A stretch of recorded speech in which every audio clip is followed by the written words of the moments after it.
कृपा से क्या नहीं होता बंधुओं। गुरुदेव की कृपा से अचेतन ही नहीं साक्षात चेतन धाम बनते हैं।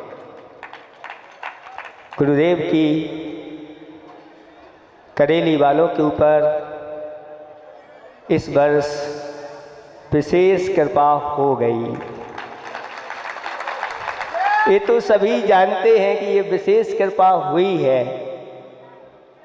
कैसा इनका संयोग बीच में बना कि आचार्य भगवंत जैसे ही राजमार्ग में आए और करेली वालों का पुण्य जगमगा उठा।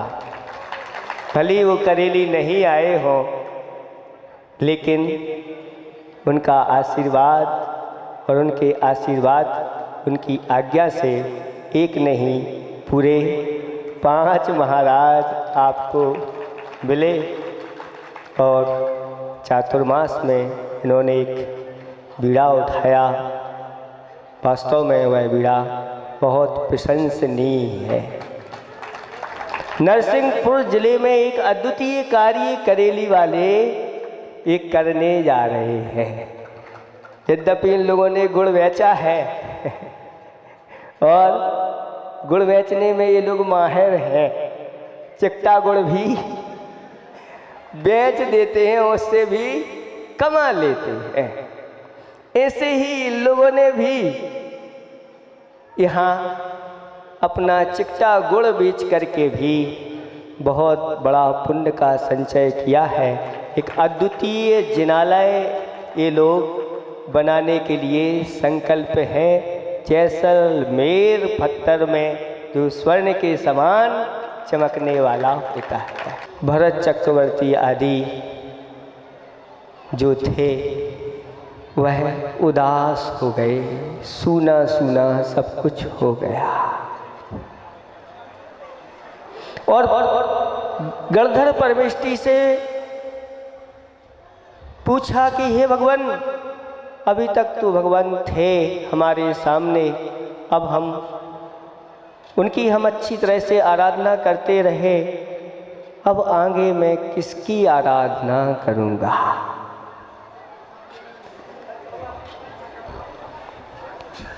क्या आगे भी ऐसे और तीर्थंकर होंगे?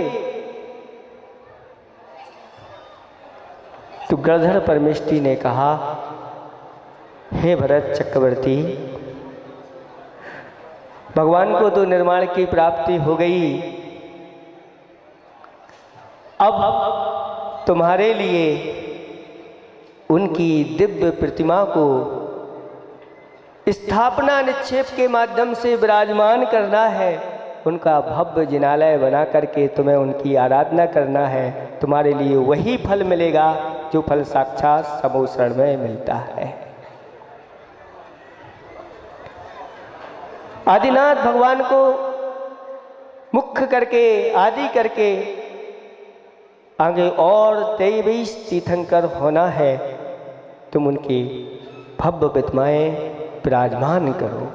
जो अतीत में हो चुके हैं 24 तीर्थंकर, उनकी भव्य प्रतिमाएं विराजमान करो और भविष्य में जो होने वाले तीर्थंकर हैं ऐसी त्रिकाल 24 विराजमान करो।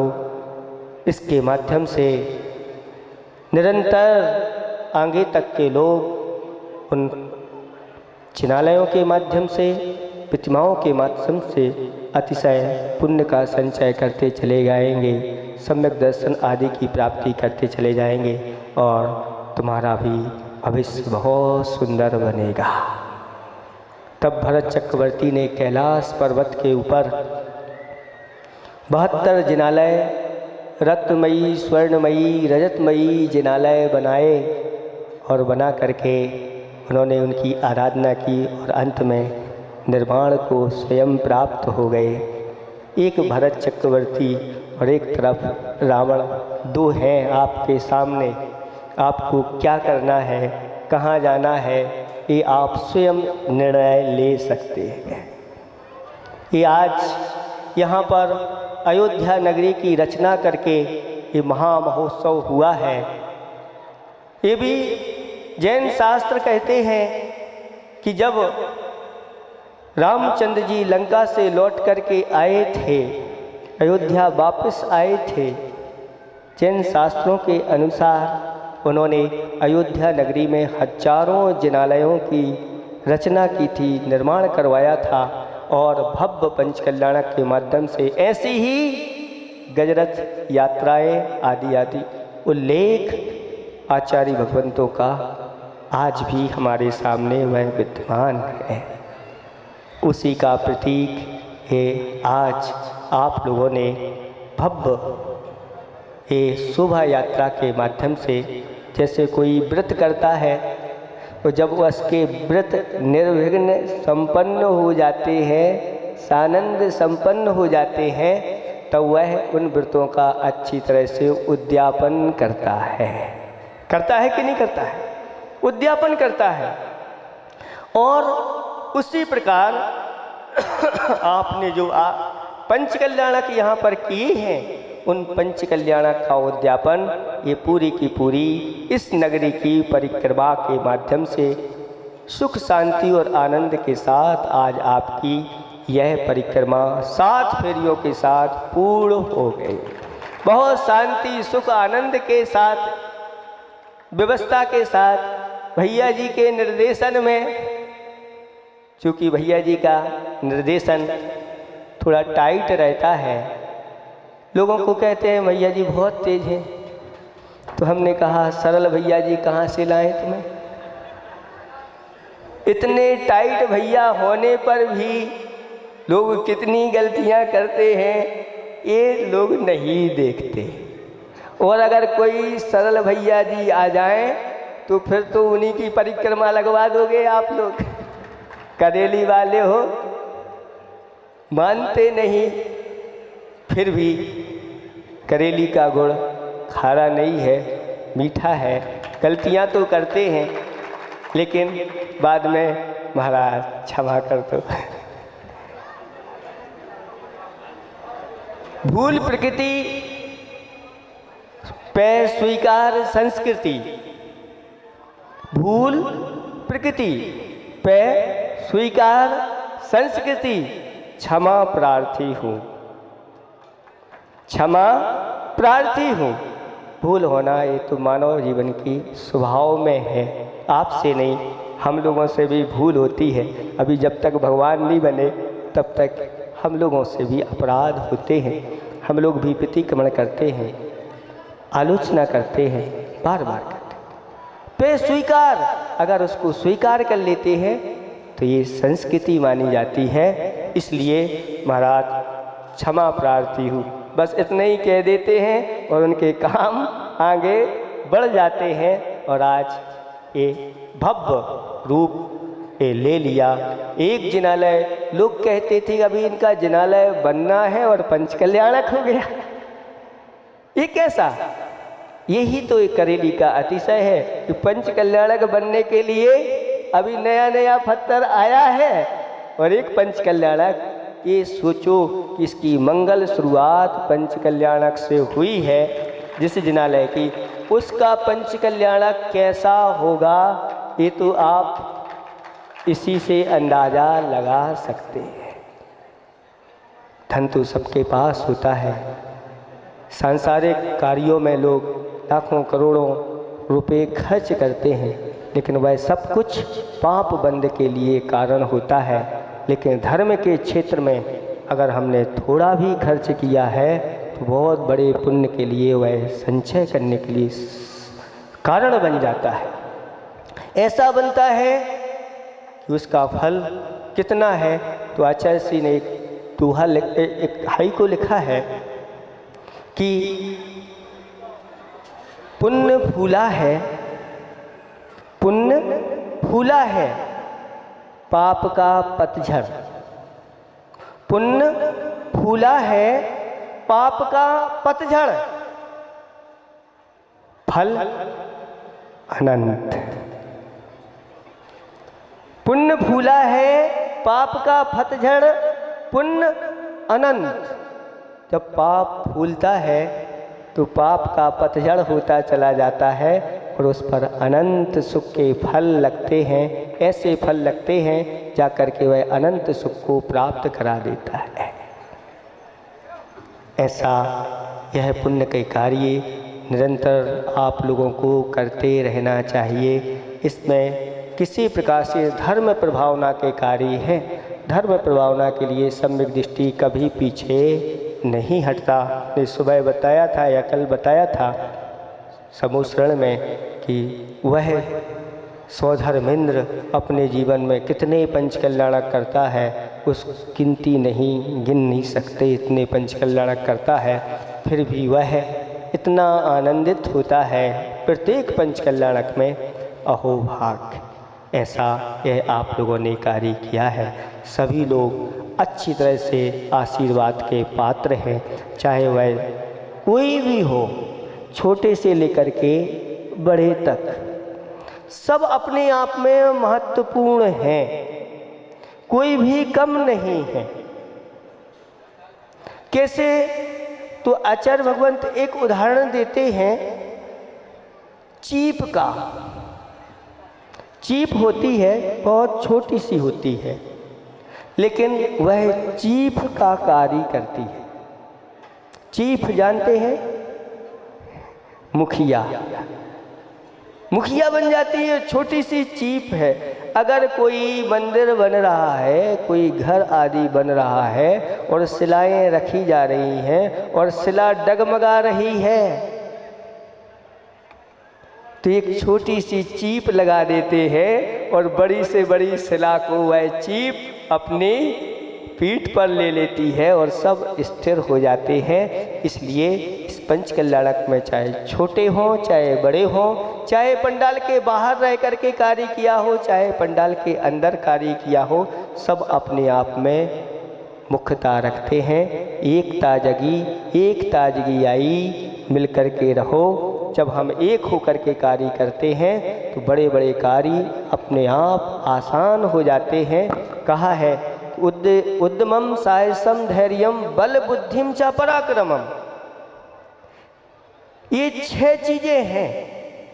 उद्यमम यानी पुरुषार्थ, साहस, धैर्य, बल, बुद्धि और पराक्रमम। पराक्रम, ये 6 चीज जहाँ पर आ जाती हैं, इकट्ठी हो जाती हैं, देवता भी वहाँ आकर के नमस्कार करने लग जाते हैं। इसलिए इन 6 चीज़ों को इकट्ठी करके और ऐसे कार्य आप लोगों को करना चाहिए। निरंतर ये परिक्रमा आप लोगों ने भगवान जी को लेके की है। साथ साथ में इस वेदी पर भी बहुत सारे भगवान बैठे थे। 7 परिक्रमा लगाना यानी पंच कल्याणक करके फिर प्रभु को लेकर के और स्वयं प्रभु जी की परिक्रमा लगाना। ये 7 परिक्रमा क्यों लगाई जाती हैं आप लोग जानते हैं? 7 ही क्यों? संसार के फेरे फेरने के लिए तो आप लोग 7 परिक्रमा लगाते हो, है ना? वो संसार के फेरे हैं, लेकिन ये 7 फेरे ऐसे होते हैं से मुक्ति दिलाने वाले होते हैं। सप्त परम स्थान की प्राप्ति जिनेंद्र भगवान के 7 परिक्रमा लगाने से होती है। सज्जाति, सदग्रस्त और दिगंबरत्व, सुरेंद्रता और मनुष्यों का साम्राज्य जिनेंद्र भगवान का वह समूह शरण और अंतिम जाकर के मोक्ष लक्ष्मी की प्राप्ति अंतिम 7वां परम स्थान है, वह है मोक्ष। ऐसे सप्त परम स्थान की प्राप्ति हो जाती है। ऐसे इन महाकार्यों की महान फल आचार्य भगवंतों ने कहे हैं। आप लोग आज अतिशय तो हम इसको इसलिए मानेंगे, क्यों मानेंगे? क्योंकि अभी तक तो जितने पंचकल्याणक होते हैं हुए हैं हमारे सामने और हमारे प्रवचन नहीं हो पाते और सारे के सारे पंडाल खाली हो जाते, इतने लेट हो जाते हैं कि लोगों को अंथऊ की बस। लेकिन अभी तक लोग उठना नहीं चाह रहे हैं, ये इससे बड़ा अतिशय और क्या है। यानी बहुत समय से हमने ये सोचा था कि 3 बजे तक तो हर हालत में फेरी हो जाना चाहिए, लेकिन उसके पहले ही वह फेरी आपकी हो गई। बच्चों ने तो जाप दी है, बच्चों ने तो अभी बोल ही दिया। इसमें सिर्फ बच्चों का ही नहीं, बूढ़ों का भी बहुत बड़ा हाथ है, और बीच में सारे युवा तो आ ही जाते हैं। कहते हैं कि जहाँ के वृद्धजन डंडा बन जाएं और महिलाएं झंडा बन जाएं और युवा वायु की तरह चल जाए, तो धर्म की ध्वजा अपने आप लहराने लगे। वृद्धजनों का होश और महिलाओं का सोर्स और युवाओं का जोश जहाँ हो जाता है, वहाँ पर धर्म का जय घोष तो अपने आप होने लग जाता है। करकबेल के लिए तो बोल ही चुके हैं। सुनो, एक बहुत छोटा सा गांव है और गोटे गांव जब जाते हैं तो बीच में करकबेल भी आता है। लोग कहते हैं महाराज करकबेल चलो, सीधे भी गोटे गांव जा सकते हैं, लेकिन करकबेल एक बार गुरुदेव के साथ भी हम लोग गए थे, एक बार अलग से गए थे, और अभी गोटे गांव से जब ग्रीष्मकाल होने के बाद जब हम लोगों का बिहार हुआ करेली की ओर होते हुए गौर झामर जा रहे थे, तब करकबेल रास्ते में पड़ा था। बहुत छोटा सा गांव है, लेकिन इनका दिल बहुत बड़ा है। वो कह रहे हैं महाराज हम तो पंच कल्याण कराएंगे।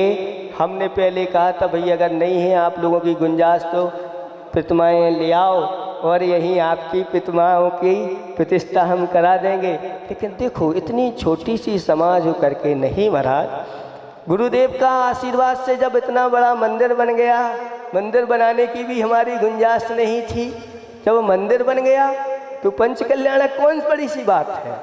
वो तो गुरुदेव के आशीर्वाद से और आप लोगों के चरण पड़ जाएं तो पंच कल्याण वहाँ का भी भव्य होगा। क्यों होगा? क्योंकि आप लोगों की सब सद्भावनाएं उसमें जुड़ेंगी। जोड़ना ही चाहिए, क्योंकि एक छोटा स्थान अगर ऐसे बड़े बड़े कार्य करता है तो आप लोगों के लिए वह बहुत बड़ी शिक्षा का स्थान बन जाता है। आसपास चाहे वह गोटे गांव हो, सैपुरा हो, नरसिंहपुर हो, करेली हो, सबके लिए वह आपका ही एक छोटा सा गांव है। उसको आपको अच्छी तरह से जैसा भी आपका सहयोग बने उसके अनुसार आप लोगों को करना है। आप सबको हमारा दोनों हाथों से आशीर्वाद है। अहिंसा परमो धर्म की जय।